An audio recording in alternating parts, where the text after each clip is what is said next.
பெருமாளின் திருவடிகளை தரிசனம் செய்தாலே அளவிட முடியாத புண்ணியம் கிடைக்கும் என்று சொல்வார்கள். அப்படியென்றால் அவருடைய திருக்கண்களை தரிசனம் செய்தால் எவ்வளவு சிறப்பு இருக்கும் தெரியுமா?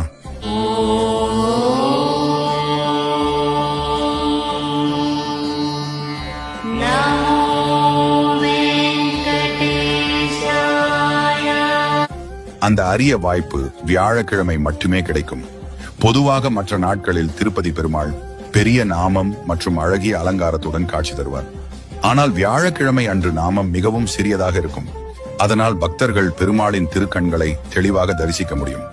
இந்த அரிய தரிசனம் நேத்திர தரிசனம் என்று அழைக்கப்படுகிறது. இந்த நாளில் பெருமாளின் திருக்கண்களை தரிசனம் செய்தால் மன அமைதி கிடைக்கும் என்றும் நல்ல எண்ணங்கள் நிறைவேறும் என்றும் பக்தர்கள் நம்புகின்றனர்.